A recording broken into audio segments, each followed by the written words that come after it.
I'm particularly happy to be here today for two reasons. I think after medical justice, the professional love of my life has been MSF. So I've done 2 missions with MSF in Greece and in Egypt. So it's lovely to be in good company with other MSFers as well, and to see your kind of shared interest in this other topic that's so close to my heart, which is the problems that we're seeing in the UK in immigration detention. So I've got a few topics to cover today, different aspects of documentation of health issues in immigration detention. And through talking about those topics, I think we'll cover the types of problems that we're seeing people having in immigration detention, and some of the ways in which immigration detention itself is and can be harmful to people. On the way through, I'll pause for discussion and questions, but we're a lovely small group, and feel free to interrupt me and have a discussion as we go through. I don't mind at all. I will share my screen now so we can look at some slides together.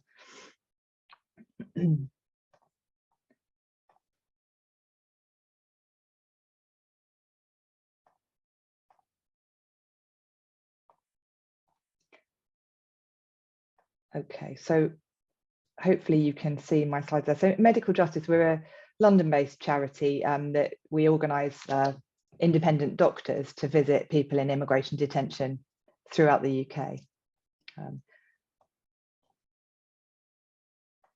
So I'm going to start with just an overview of immigration detention, and I can see your experience there, and I feel slightly embarrassed that some of this talk may be basic for some of you, but I think it's always helpful to all be on the same page. So I'm going to go over some introductory stuff about the detention estate, and of course, if you have greater or different expertise, feel free to just chip in. Claire, I'm sure you might, and I'd be happy for that as well.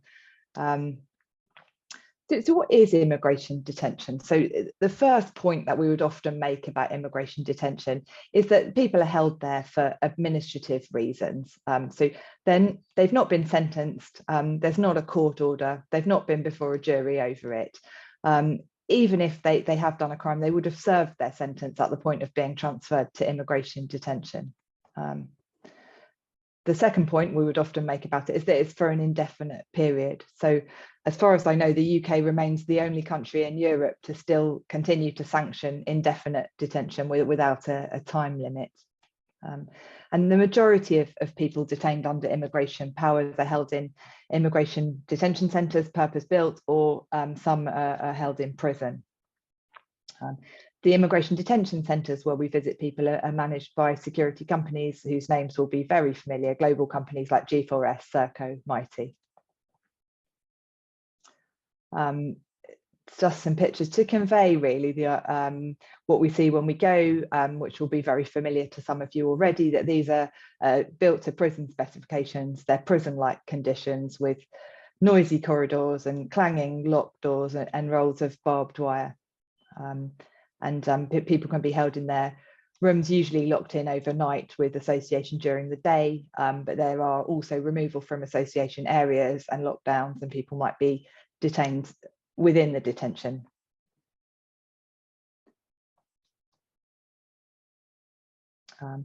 This next slide is about some of the issues that we see, the background of some of the clients that we see. So the majority of our clients have made an asylum claim, and they're in detention pending the resolution of that claim.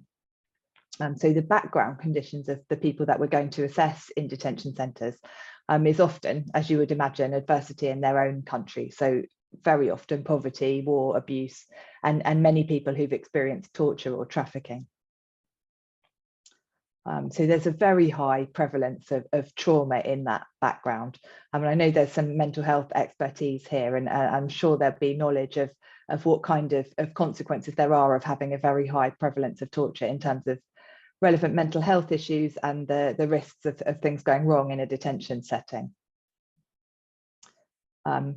Even others that haven't survived torture have almost by definition experienced losses, separation from family. Many or most people have had a difficult or traumatic journey to the UK, and that was never more true than it is now, that we're seeing the majority of our clients now have come in small boats. Then they're all going through the stresses of the asylum process. And again, never more true than it is now that we're seeing such prolonged waits for decisions and for interviews. And people may have not accessed healthcare in the UK before. We're now seeing many people who've recently arrived, but even people that have been in the UK for a long time may have faced issues accessing healthcare. And I know somebody already mentioned having worked for MSF's campaign on access to healthcare. So I know that will be an issue you're familiar with already. And as a consequence, not surprisingly, of all of these things, in this population, we see very high rates of mental health problems and sometimes severe mental health issues.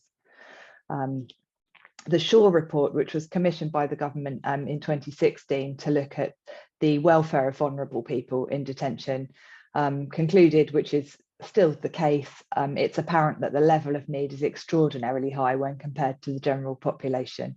And I think that the clinicians can see that this list on the left there doesn't apply to most of our patients in normal general practice, but it would be if you're working in a detention centre, the kind of background expectation that most people have some or all of these risk factors. Moving on to the process of detention itself. When I first joined this sector, I was surprised to learn that detention could happen at any point. I kind of assumed that there'd be a process, and when that was done and perhaps you hadn't complied, insofar as I knew about detention at all, I would have thought that it would be the end of a process. But actually people can be detained at any point on their journey. So some people are detained on arrival, some people are detained when they go to sign on to check in at the Home Office. Some people are detained when claims are made, some people are detained when claims are refused. And so I think that whole process is experienced by people as very arbitrary and also quite stressful. People are then, if they're detained from home or a reporting centre, they then face a long journey to a detention centre. And because other people are picked up on the way through the working hours of that removal transport, they often make it to the removal centre destination late at night. People don't know that they're going to be detained exactly when they're going to be detained. So people often don't have their medication, don't have their medical letters. It's not by any means unusual for a client to tell us they have a medical appointment locally that they will now miss because they've been detained. And on arrival, they get a screening by a healthcare professional, which is supposed to help to screen out vulnerable people. But the reality is, and the reason I set that context, is that people tell us their experiences that they're then asked questions by a stranger after all that has just happened. And actually that isn't really conducive to people disclosing what their needs are or what's happened to them. So actually, although the background prevalence of mental health problems and experiences of trauma is really high, as I said, the levels of disclosure in that first screening assessment that's supposed to pick out people that might be at risk is actually quite low. So another quote from the Shaw report, they picked out a woman.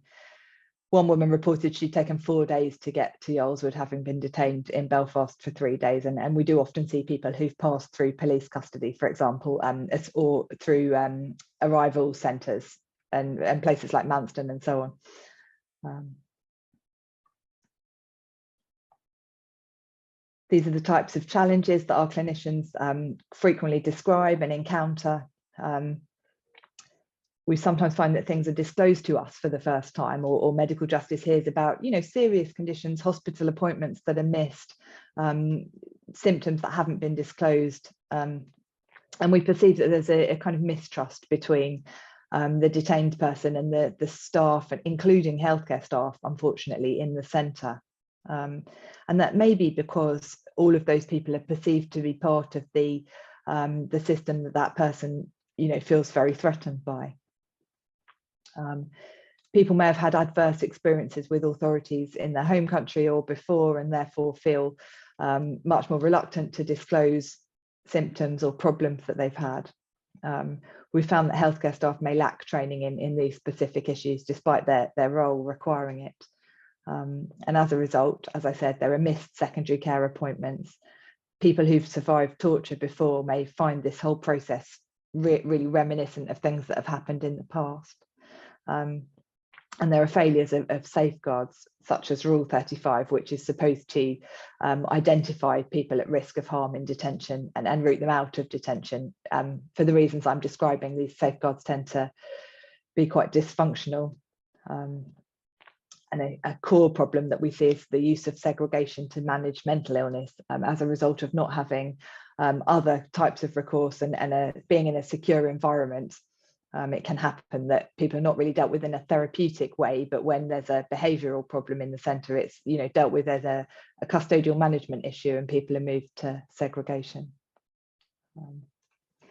So I think all of these things combine to really an environment that's very detrimental to mental health. And I think, unsurprisingly, the fact that people's health and well-being deteriorates in immigration detention is borne out in clinical studies and population studies comparing well-being before, during and after detention, and comparing groups of people who've been detained with similar populations that have not been detained. They unanimously show that people's health, well-being and mental health deteriorate in immigration detention in a way that's beyond what's expected in a prison environment. So it's something about immigration detention, and I think that's a combination of all of these factors. There's a consistent finding from all studies carried out across the globe and from different academic viewpoints that immigration detention has a negative impact on detainees' mental health. I will mention discontinuity of care, as I know that's been a core theme for MSF as well, and I think that's such an important thing to think about in the community as well. But here I'll just focus on really what we see in detention. So as I mentioned, medical care is disrupted. If people did have a therapist or a GP that they regularly saw in the community, they're very unlikely to be able to continue that in detention. Those centres do have some facilities to do Skype and to have visits. It is an exceptional NHS or private service that would be able to arrange that. And I find, perhaps one of the, someone with a psychological background might comment further, but I find that therapeutic services also find this process very disruptive and might not want to continue with somebody when their care or might be removed from the UK, or their care was being interrupted in such a destabilizing way. It's obviously not the time to embark on difficult therapeutic journeys either. So there are disruptions at every level. People can be missed medication, even really important medications that should never be missed, like treatments for infectious disease or HIV. People might be detained without them, and that can take some time to sort out. And then people are unable to attend appointments because they lose their care at their local hospital and have to be referred to the local hospital, to the detention centre. But then unfortunately, our research shows it happens at the other end as well. So after detention, people are then released without ongoing care. So even if people have been identified as a high level of need in detention, and sometimes even people who are released on medical grounds are released to no ongoing care without a GP and without a good medical handover. We've actually published a report on that last year called Detained and Discarded that you can find on our website. And this is lots of people. So the year before last, 17,000 people were released. So it's lots of people that are going through this system and having their kind of care interrupted in this serious way. And I suppose I feel inclined to make the point that for no purpose, because they're then released back into the community just worse than they were when this started. Does anybody want to, because I've a whistle-stop tour through the background conditions of detention, does that kind of concur with your experience and expectations, or would anyone want to pick up on anything I've mentioned so far or raise any other issues on that?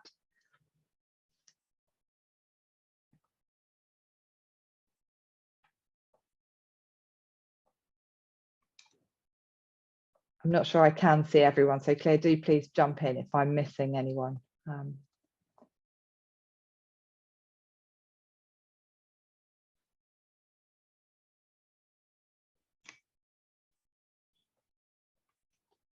Sorry, Claire, I didn't actually hear you. Can you? Oh, sorry, my Thank you. yes, Thank you. I was double muted.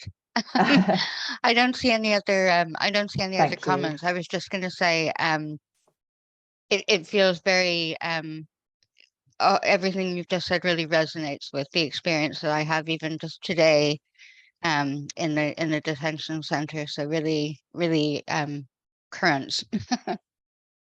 Thank you. Yeah, Thanks. yeah. Thank you. I think that's unfortunately true. I've been in this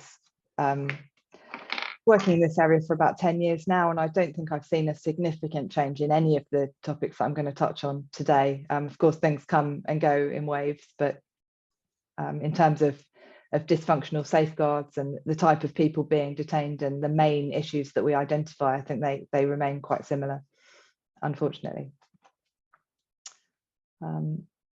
Thank you. Okay, well, and do please use the chat as well if you want to pop a question in.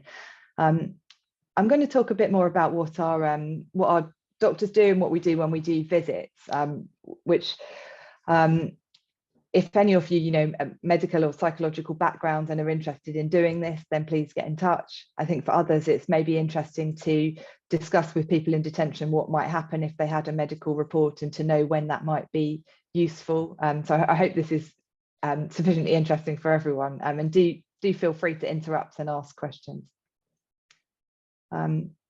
So our one of the main things that we do at Medical Justice is documenting evidence of torture and past ill treatment, so medical evidence. So we're talking about psychological symptoms that perhaps suggest or indicate that the person has been through what they've said they've been through, and also scars and physical injuries that have resulted, and also scars and physical injuries that might have resulted from the types of ill treatment the person has experienced. So I'm going to start with mental health consequences. Medical Justice is the only organisation dedicated to this particular topic. There are others that do visit detention, but ours is focused on doing this type of work for people in detention. Our clients get in touch by directly through word of mouth, thanks to befriender organisations for referring and others, and visitors groups, lawyers might all make referrals to us. When we get the referral, one of our main questions is whether it would be helpful for that person to have medical evidence, as that's a core thing that we do. And we also have a look at whether people have got legal representation that they need, and we can provide other advice related to processes in immigration detention. We do have the advantage, unlike some private providers of medical evidence, we have the advantage of being able to provide that kind of casework support. So when someone goes to have a medical assessment with one of our doctors, or a psychological assessment with a psychologist, they also get a caseworker that will see their case through before and after, make sure that they have legal representation and that whatever's identified in the report can be acted on. The medical evidence itself might be useful at any stage. You may know, but I guess I was surprised when I first learned this, that many asylum claims are actually rejected before medical evidence has been considered. So somebody, for example, might say in their asylum interview that they've got lots of scars, but I see refusal letters that say you've provided no evidence of these scars, and the claim is rejected. And I think that's always really bothered me, because I consider it in some ways kind of the opposite of medicine, where you're kind of looking to make sure the person is safe and trying to find out where there might be a risk and they might need another service to ensure that risk was addressed. And what I can see here is somebody that has got a high risk of having been tortured, and therefore I guess if they're removed, a high risk of being tortured, and they've said there's signs of that and nobody's kind of done anything to say, well, doesn't that need to be looked into, and don't we need to check that? And instead the claim is rejected, which essentially means the person can now be sent back to the place that they're saying has tortured them. So although I'm definitely not advocating for medical assessment for everybody that claims asylum, it really bothers me that it's not used enough. It's so difficult to get, and claims where it would be really relevant are rejected without it. Where we are able to provide that medical evidence, it's often corroborative, and it could be diagnostic. So some of the scarring that we see, for example, it's not impossible that one of our clinicians would say from a medical point of view, there's simply no other way that this could have been caused, or that from a psychological point of view, the person might say this is really strongly in keeping with what they've said has happened to them. But of course, not all forms of torture leave physical scars that would be diagnostic. So we're also having to look at a clinically plausible history, perhaps, where somebody says something happened and then something got better, from both a physical and a psychological point of view.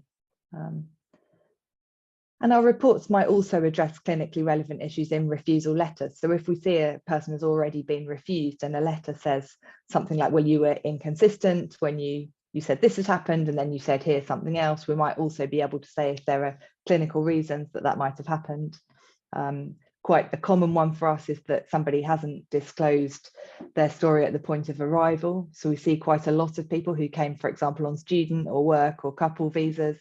And when that visa has ended, they are then faced with return to where they fear to go, and at that point claim asylum, and that's considered to damage their credibility, because the idea is that if you had a well-founded fear of persecution, you would say so at the first opportunity and seek protection.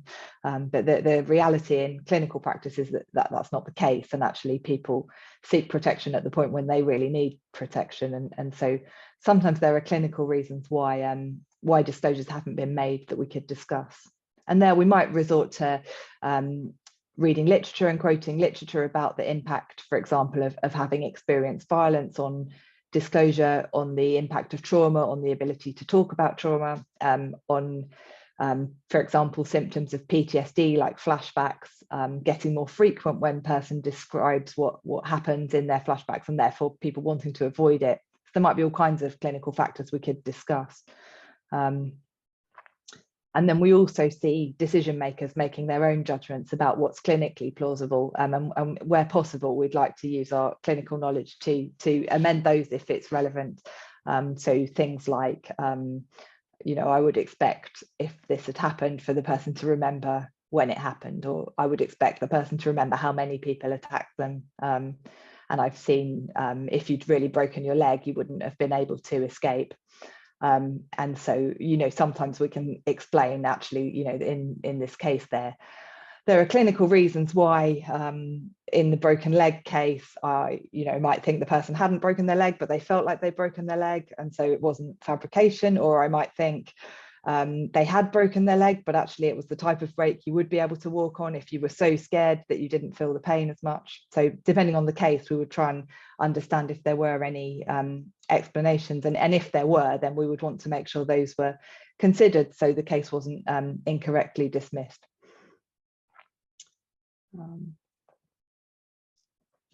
The guidance that we're using in all of this documentation is called the Istanbul Protocol. If you are at all interested in taking forward this work, or you're working with people who are survivors of torture in a legal or a clinical or supportive capacity, then I would say if you only read one thing, I think it should be this. It's been revised last year and it's absolutely fantastic. Dry title, but it actually goes into detail about psychological and physical consequences of ill treatment, torture, trafficking, and other types of ill treatment, and the legal rights and the clinical needs of people in that situation.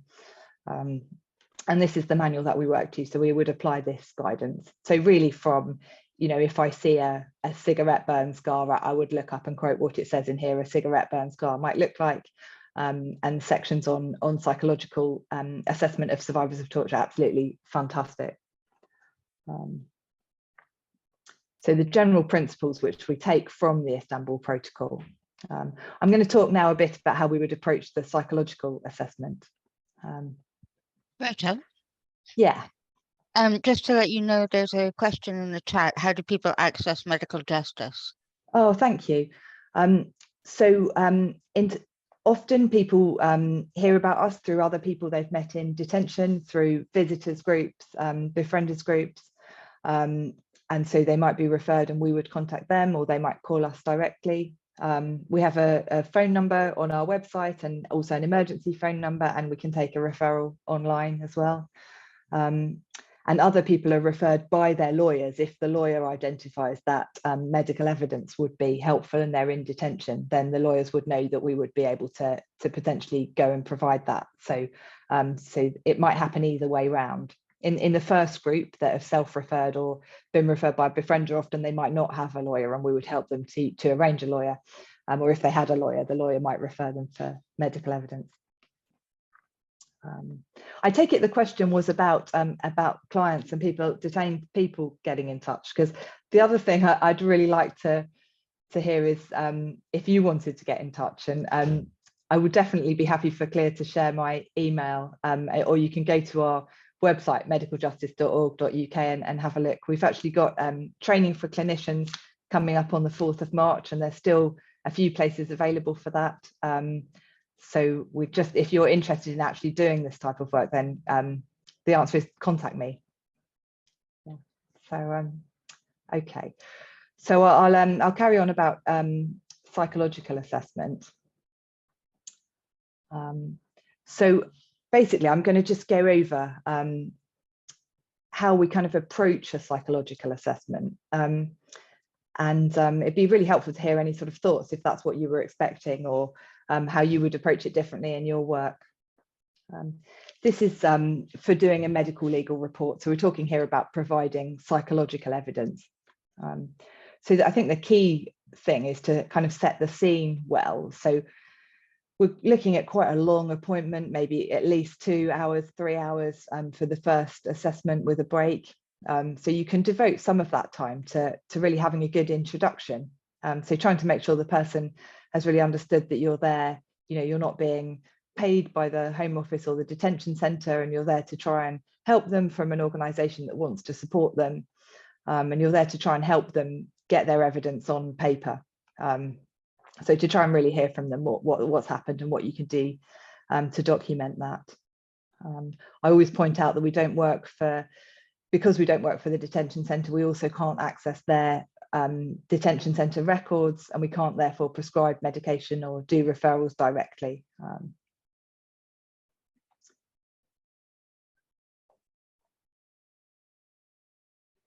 And then because we're talking about high prevalence of trauma, I think the next most important thing is to give the person control of the assessment as far as possible.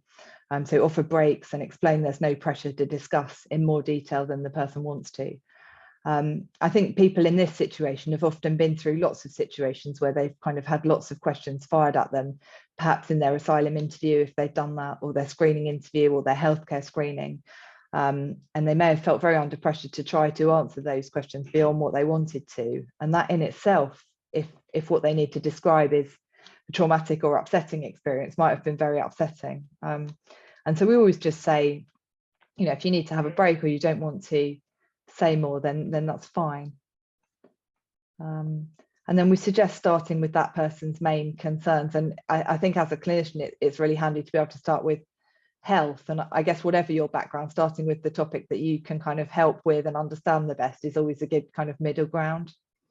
And then because it's an assessment, we're observing from the outset. So from the outset, we're thinking about identifying evidence. So even if the person, you know, looks frightened on the way in, or finds it difficult to get started, or becomes distressed very easily, all of that is findings in your assessment that you're going to want to interpret and make a note of.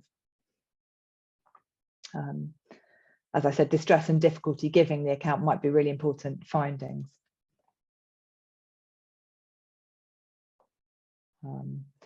So the Istanbul Protocol wants a detailed description of the history, but it also caveats that a subjective assessment has to be made by the evaluator about the extent to which pressing for details is necessary.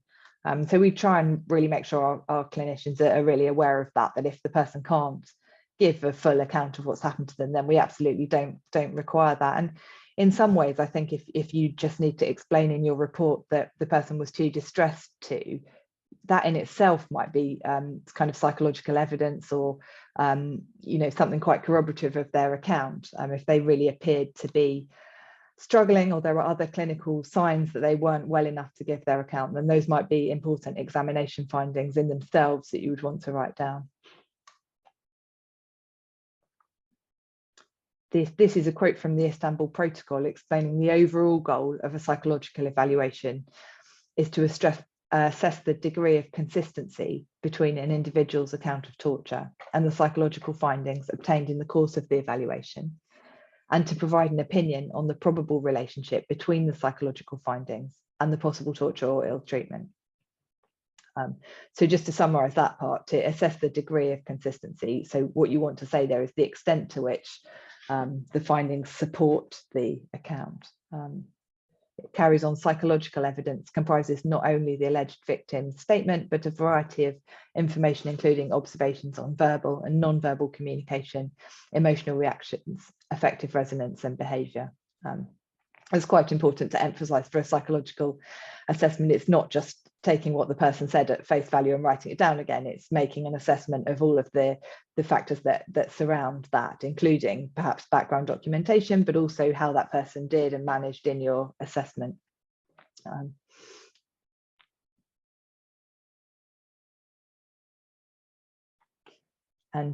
Just coming back to the degree of consistency, it might also be important to make the point that we can't say the conclusion of the assessment is not going to be this person was tortured, because that's going to be a legal judgment that the decision maker would make, that we definitely cannot make. What we can say is if the findings are, from a clinical perspective, in keeping with what you would expect if they had been tortured. And the extent to which that's true is what's meant by the degree of consistency. So I will move on to scars and physical evidence as well. But are there any questions or comments on the psychological evidence? I haven't gone on to say how you form your opinion. If you want to know how to do that, then I suggest come on our training, please. And if you already know how to do that, then I also suggest come on our training so that you can come and do that for some of our clients that are waiting for clinicians. Were there any questions or comments on what I mentioned about that?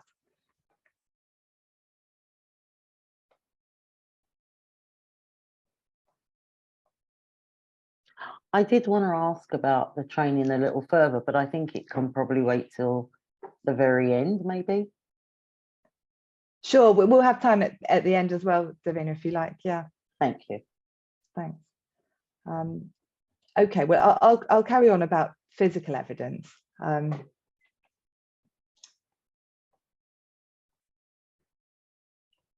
So again, I'm going to go through the process of how we actually do this. I won't continue completely with how we form an opinion, but I'll say a little bit. So for scarring, we're starting with a history of what's happened.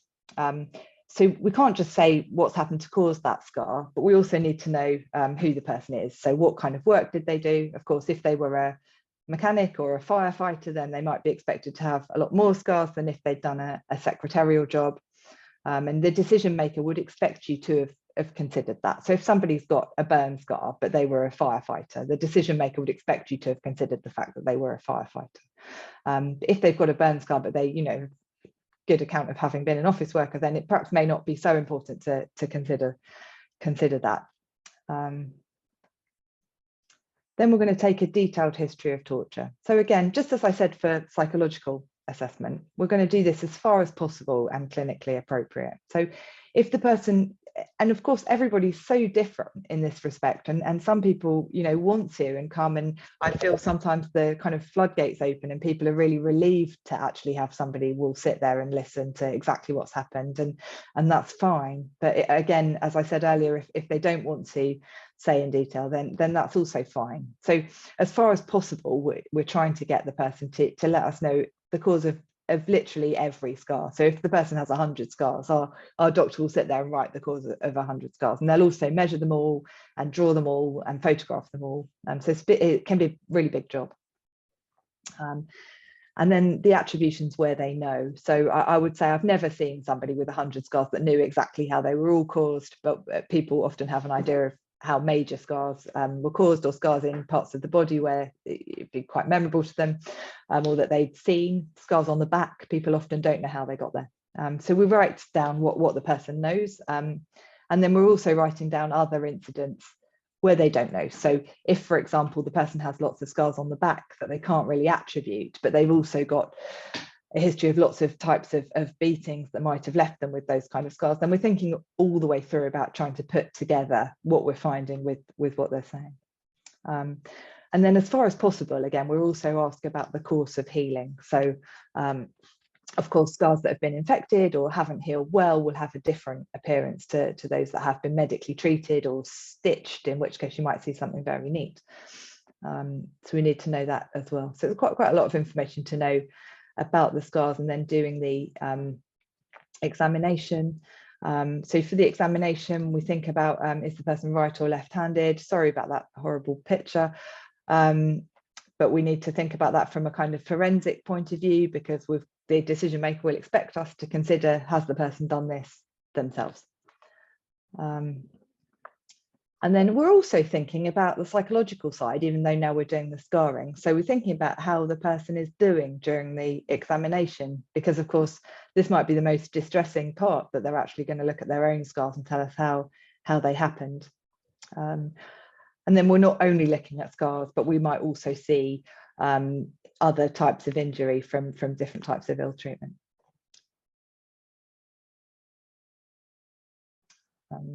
Then moving on to the opinion, the Istanbul Protocol asks us to give an opinion on each individual scar. So if there's 100 scars, that really is 100 opinions. You might group them together by the types of cause, and then the overall pattern of scarring, which is more important, and then the overall clinical picture, which includes the psychological findings and is the most important. So it says clinicians should formulate a clinical opinion on the possibility of torture or ill treatment based on all relevant clinical evidence, including physical and psychological findings, historical information, photographic findings, diagnostic test results, knowledge of regional practices of torture, consultation reports, etc. So basically whatever you can get your hands on, you're going to bring into your forming your opinion overall. And then we use a particular terminology for the overall opinion from the Istanbul Protocol, which essentially is a degree of consistency. So we use consistent, highly consistent, typical, diagnostic as a kind of range, and that's basically accepted internationally.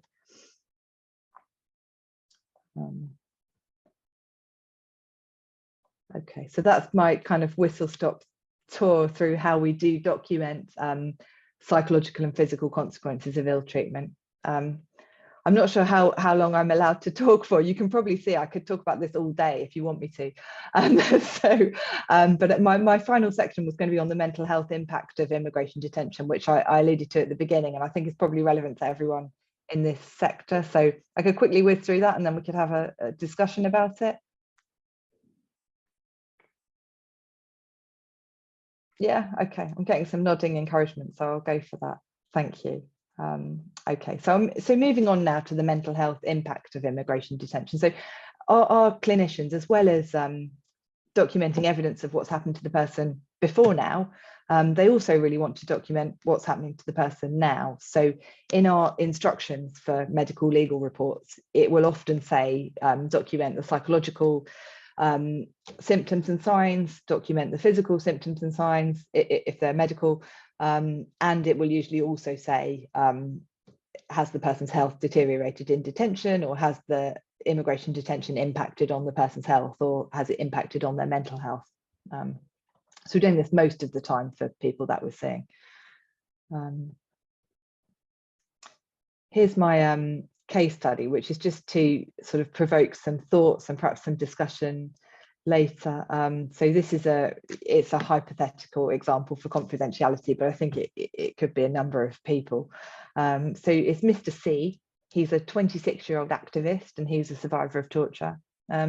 Came to the UK on a student visa in 2015, did a course in business, and was politically active while at the college here in the UK. He claimed asylum in 2018 when his student visa expired and he was refused. The decision maker noted that no medical evidence of torture was submitted and he'd been sufficiently well to complete his studies.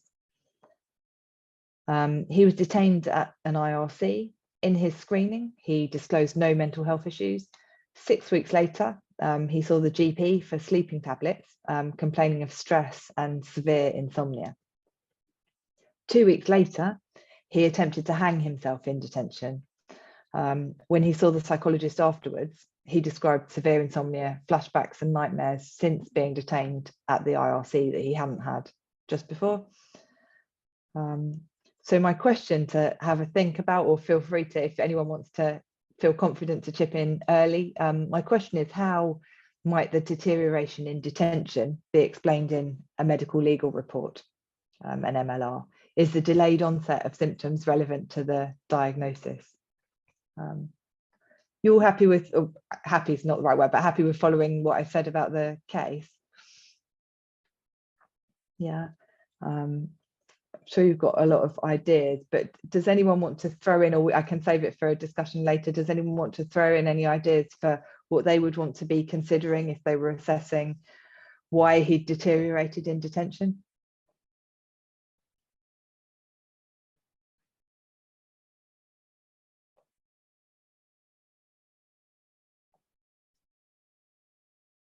I'm definitely not going to put anyone on the spot. I just want to provoke you to have a think, really. So do just keep it as a thought if you prefer. And we can definitely come back to that later. I know it sometimes takes me a few minutes to decide what I would have wanted to say. So if you feel at the end you want to share an idea on that, then definitely feel free to come back to that at the end.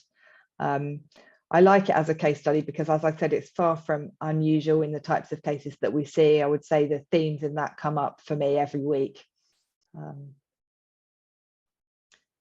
So having had a think about what you might want to say, I'm going to go through some of the medical and research evidence that we quite often quote when we're trying to explain for decision makers what's happened in such cases.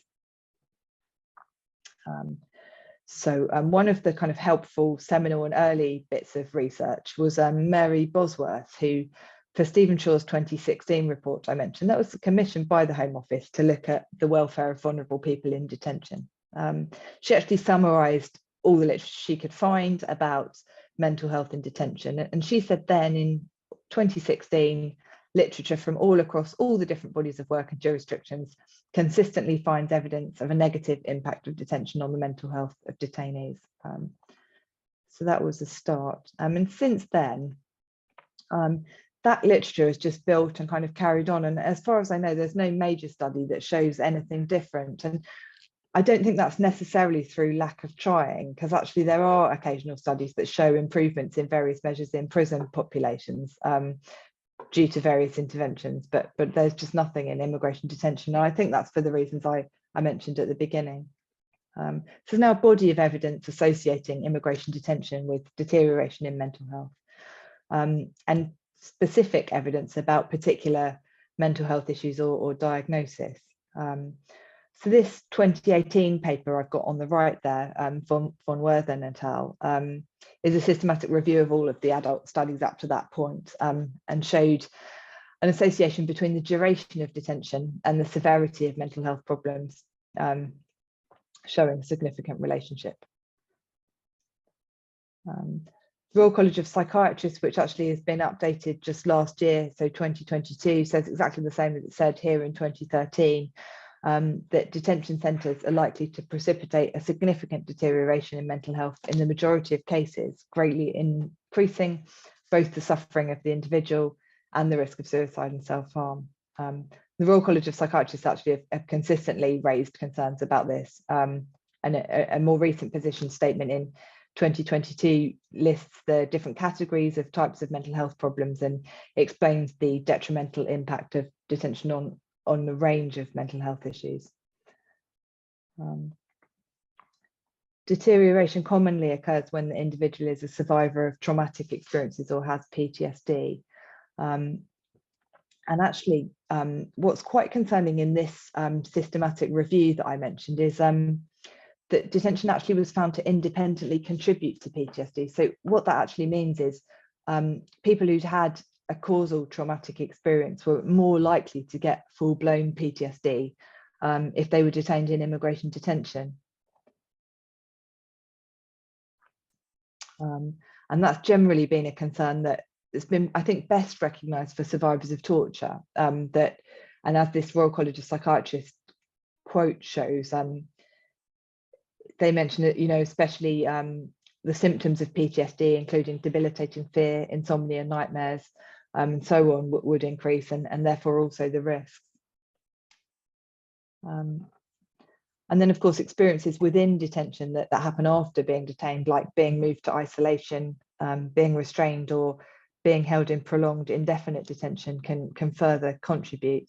And I quite often quote this NICE guidance on the management of PTSD in red on the right there. I quite often quote that in my reports. So NICE say that people with PTSD avoid exposing people to triggers that could worsen their symptoms. You think that would be obvious, but I quote it sometimes anyway. For example, avoid assessing people or treating people in noisy or restricted environments, placing them in noisy inpatient wards or restraining them. And that's because it's so well recognised that that is not going to be conducive to recovery in PTSD that NICE have even got it in their guidance. I think that unfortunately the reality is that because in immigration detention these problems are so common, and there's a real lack of specialist input, and actually even if there is the specialist input, for all of these reasons it's so difficult to actually treat somebody with PTSD in a detention setting. What ends up happening instead is much more of a kind of custodial response, and people that become distressed or agitated are moved to removal from association, and people that self-harm are placed on constant watch or removed to removal from association. And of course, both constant watch and segregation are something that as a clinician you would simply never recommend in the treatment of mental health. Both of those moves have no clinical role. But if that's what there is to recourse to in this environment, then of course what we actually see is kind of spiraling mental health issues rather than treatment. So unfortunately, these issues that I've mentioned tend to be exacerbated even by the measures that are put in place to manage them. And then, of course, these other, yeah.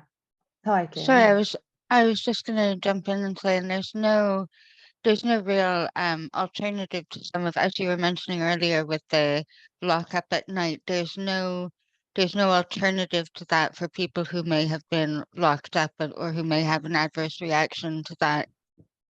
There's simply no alternative for them. So I think, if they're quite distressed, I think the staff will try to do their best at night to comfort them, but there's no kind of, well, we'll let people who have had this kind of experience be not locked up at night. So it's really, the institutional environment has no softness or give. Yeah, I absolutely agree with that. I mean, in fairness to the custodial setting, perhaps they do need to lock people up at night if they don't have the resources. I suppose I feel that if that's the case, I'm not an expert on that, and I don't know, but if it's the case that people have to be locked in their cells at night because of staffing and management reasons, then as a clinician, there's obviously some people that are not suitable for that environment. And so I would say that if you're a clinician in that environment and you identify that your patient has a history that means they're going to be harmed by being locked up at night, then it's incumbent on you to write to the Home Office and say this person's health will be harmed by being in this setting in which, as you say, there's no choice but to lock them up at night. And yet in, my 10 years doing this, I've never seen a report that says this person's not fit for detention because locking them up at night is harming their mental health. I do see concerns raised that detention is harmful for people's mental health, but that specific concern, although that arises for us quite often, I don't see that being flagged up. And so, of course, those people remain in detention because the group of people that actually could identify and flag up that issue are not doing it. So I think, it's nice to be among a group of health professionals and be able to kind of advocate for advocacy for that to be, more recognised and more done. I think your group is tremendously important there, Claire, in having that avenue to be able to raise those kinds of concerns. Thank you for the extra point as well. So did anyone else want to come in on that topic? No, it's quite a lot of things to consider, but hopefully you're making a note of the things you might want to discuss. And I'm coming to the end now, so we'll have a chance to come back to these things. Some other factors, of course, background factors. I've talked about the fact of detention, but of course, people have also been separated from the things that were other things that were helping them. So partners, family, potentially medication, mental health care professionals, and general coping strategies that people do, like going for a walk in the park, or particular type of music and things that they just don't have. So there's all of that kind of background to factor in as well.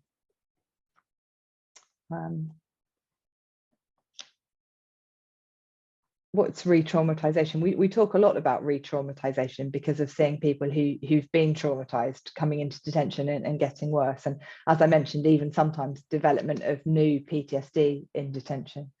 So there's one definition I found: a repeated occurrence of traumatic stress over time, which clearly has a cumulative damaging effect on the mental health of the victim, even with varying traumatic stressors. How we see this played out in our work is through all these different types of factors. So reliving, so the person may be experiencing symptoms of PTSD where what they've been through comes back to them. Retelling, so talking to us about what's happened, talking to visitors, talking to judges, talking to lawyers. Reminders, so the things I was talking about, the fact of heavy metal doors, of heavy boots, of being restrained. And then re-victimization, so even ill treatment happening to them again. So all these things can factor into that. And I guess the one that we're really interested in here is the one that happens in detention. And I think I've probably covered most of this already, but that same paper where I said they identified that a review of studies showed new PTSD in detention, they used the term the building block effect for that, which I find quite helpful as a way of explaining it. You do need the initial cause of PTSD for that to happen, but then there can be more building blocks that make it more likely that you will end up with PTSD. And this is my final slide, which is a lovely article that I would recommend, about one doctor's experience or one clinician's experience of going to visit people in detention. So I'll read that and then I'll pause and we can have a bit more of a chat. I emerge after hours inside and am taken aback by the bright afternoon sun. I feel depleted and numb from just a few hours in a building with heavy doors, loud noising and inscrutable rules. I have again been privy to an experience that my privileged life has spared me, and I'm demoralised by what I've seen. Torture survivors are traumatized by persecution as they flee their homes and leave their family to seek safety in a different country, unsure of what to expect, but certain that they must leave. The trauma continues when they're held in circumstances like the ones I witnessed. It's possible to adjudicate claims for asylum fairly without treating persecuted people like criminals, but that's not how the current system is designed.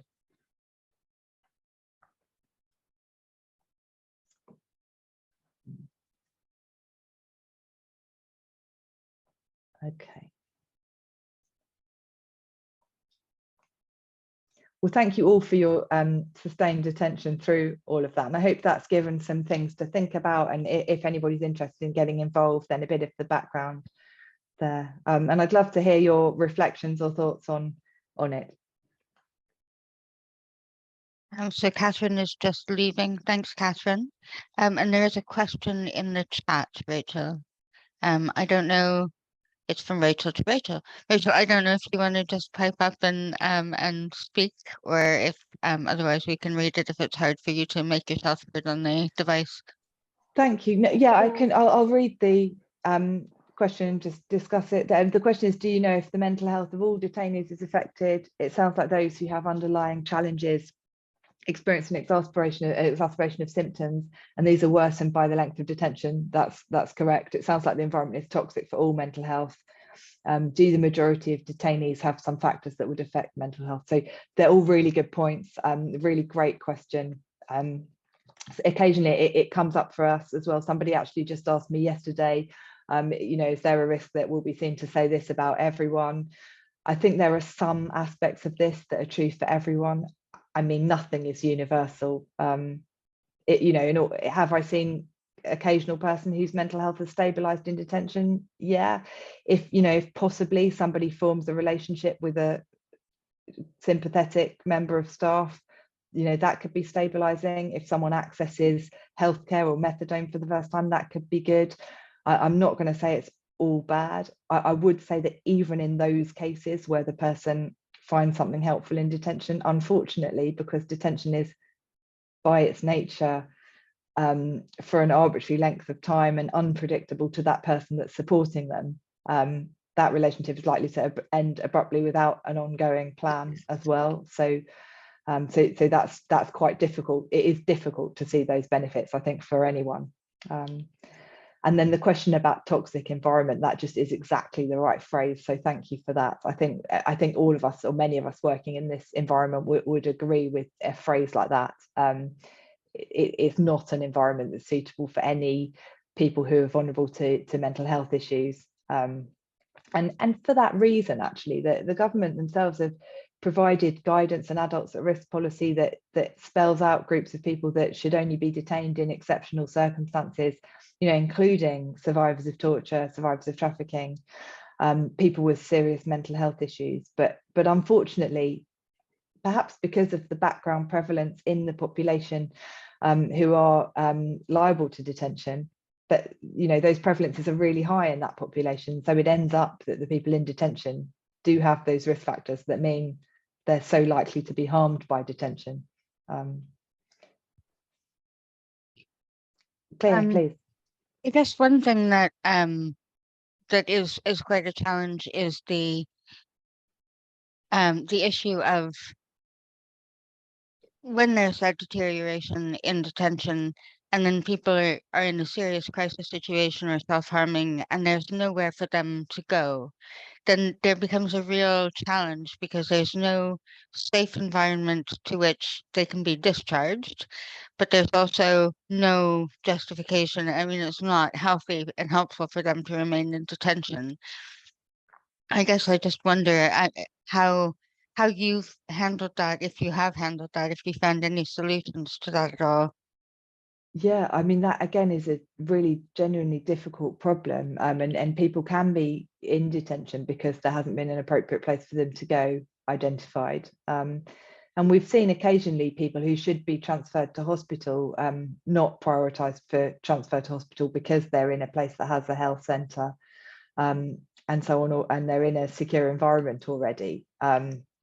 So people can, these kind of waits for move to an appropriate environment are definitely a problem as well. And again, I think one of the answers to that, and not necessarily the answer, but as thinking as kind of from a clinical perspective, I really want to see clinicians raise those concerns where they exist. If somebody remains in detention that's not appropriate for them, then I think that needs to have been clearly raised by the clinicians treating them in an inappropriate environment.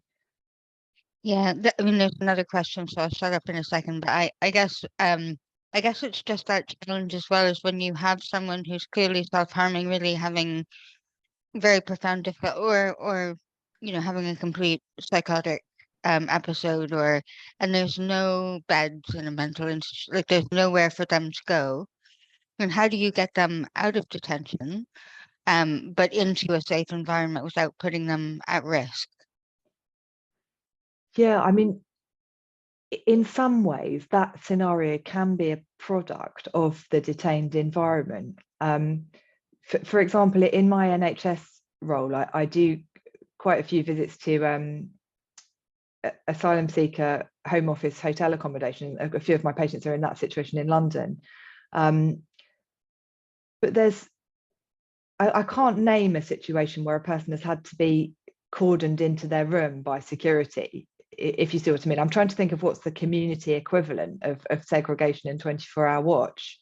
There are obviously situations where police and ambulances and crisis teams have to be called. And I guess that's the same answer. I mean, these people are not detained under the Mental Health Act, so they can't be treated for their mental health against their will unless that's implemented. So if we're saying for reasons of risk to themselves or others because of their mental health, they need to be detained, then that person legally has a right to be assessed for a section under the Mental Health Act. And if they're not to be admitted to hospital for that, then they should be released just as they would be in the community. What I mean is I don't think there's a justification from a health perspective for segregation or constant watch. I think if it's done by a health perspective, it has to be, if there's a health justification, that has to be transparent. Otherwise, the person won't have any health rights. And how can we allow that? So I try to compare the situation in the community, and I try to make my recommendation kind of what it would be in the community. So if somebody is very unwell in detention and has a really high risk of suicide or self-harm, which we see often, then the recommendation has to be either they're assessed with a view to transfer to hospital, or they're released to the care of a community mental health crisis team, just as they would be if they were in a hotel. And that team, you know, in East London, we have a 4-hour response. It's, you know, can be fantastic quick service in a crisis. So I don't think that that's really a barrier to release from detention if the person needs to be released from detention. Is that what you think, Claire? Or you've got so much experience with this as well? No, thank you. I think it's just something I'm grappling with. Yeah. We had someone join during the presentation and there's a hand up, so maybe I'll hand over. Thank you. Is Maz and John have a hand up? Oh yeah, sorry. Hi Rachel, thanks. I joined late in your talk, just busy leaving work, so couldn't get out on time. So I may have missed it in the beginning of your talk about, presumably there are reasons, you know, physical medical reasons why people can't be in detainment, and you know, that's accepted. And you know, across the board, you know, in A&E, for example, you know, we see constant lack of parity between, you know, people's mental health needs and their physical needs. But, you know, we just don't see any movement in kind of the processes and the willingness to let this change, even, you know, years after doing this job. We just still see the same problems again and again, even though, you know, they're highlighted about the discrimination for people with mental health problems and how differently they're treated. Do you see any shift or any movement or any more, like, any hope that this is, you know, that are there successful cases you've made? You know, because, you know, I've just come from a busy A&E. I've got 16 mental health patients waiting for beds, and a lot of them have been there for days and days. That would never happen to a medical patient, you know, in my hospital. But yeah, it's acceptable for mental health patients. So I'm just wondering whether you've had any more success on your end, or whether this is still part of the same problem, and, you know, whether there is hope or. Thank you so much. Yeah. I'll just jump in. So Please, I think yeah. you weren't here for introductions when we started, but that's Marianne, isn't it, by the voice? Yeah, hi Claire. Yeah. Hi. Okay, welcome. Marianne is a doctor who's been with us for a long time with the Take Action group. So just welcome. Thanks, Claire. Hi. Sorry, I was late. Great. No, thanks for making it. That's great. And thanks for a great question. I think it's super interesting to compare physical and mental health, actually. And thank you for that idea for an angle. I would say, actually, physical health problems tend to be, in my experience, picked up and actioned more in detention. So, for example, where we do occasionally see somebody's detained, often without a mobility aid, for example, or something that they really need for their daily functions. And then there tend to be, in the cases I've encountered, that a health professional in detention has also picked that up and reported it to the Home Office, using the process for reporting people whose health can't be managed in detention.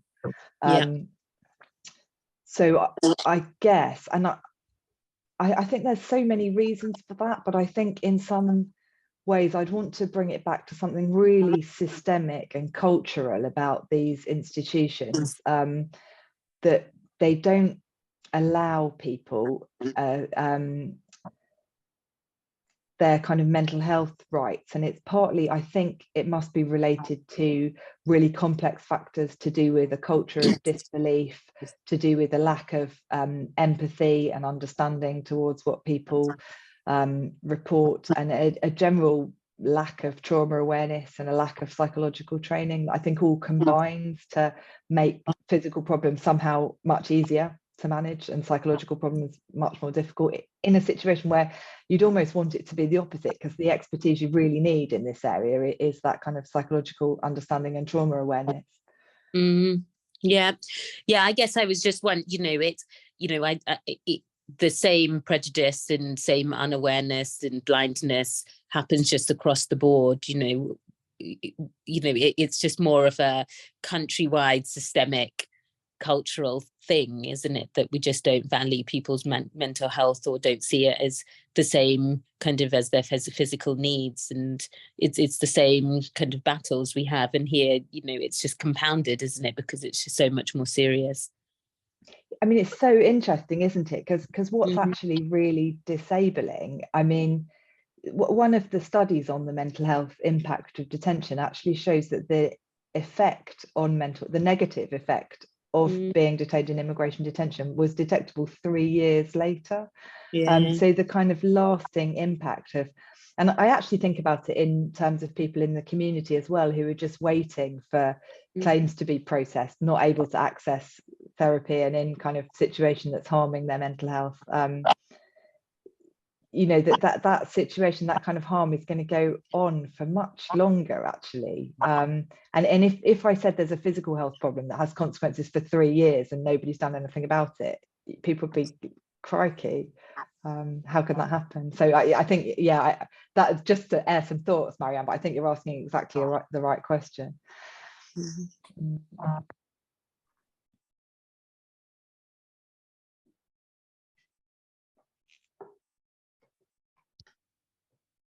Let's go, Sophie. Hi, thanks for your presentation, Rachel. It was really interesting and took me back to like some of the bigger questions we were trying to grapple with when in Greece, because I myself had a survivor of torture clinic, which was subsequently closed, sadly. But it was, I guess, a kind of broader question about identification of, like, in the first instance, of people who have been tortured or say they've been tortured, because obviously the work of medical justice is crucial and so important, but I imagine you're stretched very thinly and only able to access certain centres or certain individuals. And I just, sort of reflection of whether you see a big need for more organisations or clinicians to get involved in this particular work, and if there's any kind of longer term advocacy plans around that. And then another question just more related to the healthcare professionals that work in immigration detention and their kind of training or lack thereof, I imagine, around identification of trauma and torture in particular, and whether you see whether your experience of working with some of them has been concerning. Thank you. Thanks for those questions. I mean, there's a few different levels on which identification needs to be improved. Definitely, I mean, there is a need for more clinicians to do assessments, and I think the voluntary and charity sector is doing well in terms of providing those kind of services that just are very difficult to provide those kind of detailed assessments in NHS clinics. So I think there really is that need. But I think, generalists now, many GPs would have asylum seekers as their patient group. And so that kind of awareness and training and just knowledge that it might be really helpful if you see someone that's got mental health problems resulting from torture, that you do put that in a letter, might be really important for that person to actually have something, because the fact is most people are going to their asylum interviews without anything to prove, because they've had to leave things at home, and that interview, even if they say they've got this problem, the person interviewing them won't be able to assess it and won't be able to document it. So I think for generalists to know there is something they might add is helpful. In terms of clinicians in detention, obviously they have got the experience because they're seeing this group on a daily basis, and there is guidance and training available. I suppose what's translating into practice is that we're just not seeing anything like the level of reporting of concerns about deterioration in health and about prevalence of survivors of torture in detention, or for that matter, reporting of mental health issues or self-harm or suicide risk. We're not seeing anything like the rate that would correspond to the known rate in that population. So I don't know if it's a lack of experience, but I think definitely there's a lack of the mechanism to make sure that does happen.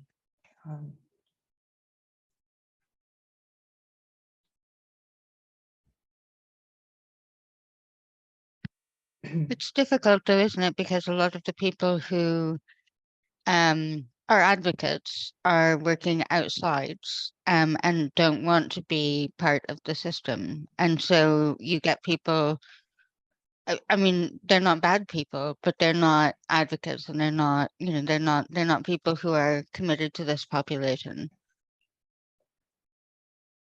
Well, I mean, I don't know. I see your point, Claire, and it's easy to ask too much of people who are doing their busy NHS job, and you know, I think we'll all be very sympathetic to that. But I think it is incumbent on any clinician to be concerned about their patient and to follow their local procedures. And there's actually pretty clear guidance on when clinicians need to raise concerns about mental health risk in detention, and about if they're concerned the person may be a survivor of torture. And so I think that there is not really an excuse for that not to happen. I'm sure there are reasons, and we know there are systemic reasons as well as individual factors. Yeah, no, I think I meant more the people who are actually working in the detention centres and who are most of them subcontracted under companies. Yeah, just that they are not necessarily attuned to or as aware of the issues necessarily.